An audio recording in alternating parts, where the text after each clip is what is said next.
In the wake of Pedro's departure, Tita is moved to do little but tend to a pigeon she has taken as a pet.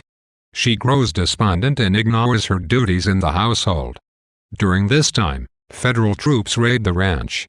Mama Elena confronts them with a shotgun hidden in her petticoats and proves herself a formidable opponent when she shoots the chickens they have stolen from her and threatens them with her best shot. When she finally lets them search her property, they find nothing but Tita's large dovey cot filled with her cherished doves and pigeons. The soldiers trap as many birds as they can and depart. Before the arrival of the regiment, Mama Elena had skillfully hidden most of her valuable goods and livestock, ensuring that the ranch would not be totally plundered. The absence of the doves and pigeons heightens Tita's sense of loss after the departure of Roberto and Pedro. In the midst of this depression, word arrives from San Antonio that Roberto has died, unable to consume anything but his Aunt Tita's breast milk. When she is rebuked for mourning the child, Tita lashes out at Mama Elena, screaming that Mama Elena is to blame for the baby's death. Mama Elena strikes Tita across the face with a wooden spoon, breaking her nose. Tita retreats to her dovey cot. When Chencha tries to retrieve her, she finds Tita in a catatonic state. Mama Elena orders Tita to be sent to an asylum. Dr. John Brown rescues Tita from the dovey cot and takes her away. As Tita leaves, Chencha gives her the enormous bedspread that Tita has been crocheting. It is now a full kilometer long, the product of Tita's endless sorrow. Tita's confrontation with Mama Elena marks the first time that Tita is able to assert her beliefs, though she does so from a position of weakness in a moment of tremendous anguish.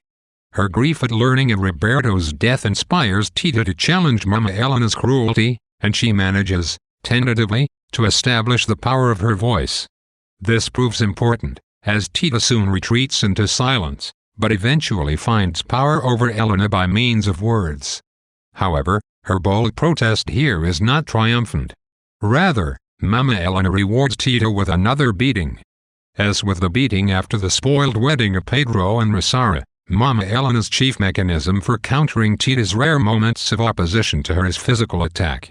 These abuses, physical and emotional, subject Tita's body and mind to the constant threat of violence.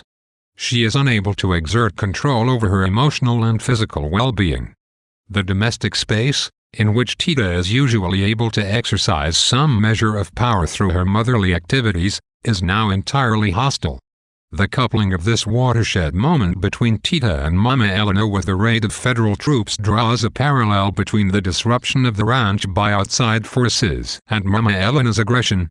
The turbulence of the revolution disturbs the domestic space, and in robbing Tita of her pet birds, the soldiers not only strip her of the opportunity to nurture, but also steal symbols of freedom. Likewise, the violent attack from Mama Elena finally raids Tita's spirit of its remaining sustenance, letting Mama Elena keep Tita under her control. Tita's subsequent withdrawal into mental oblivion and physical detachment suggests that her only way out of this broken world is madness. Lying naked in the dovey cot, covered with bird droppings, Tita's body is no longer a source of pleasure or nurture, but merely a shell racked with pain and grief.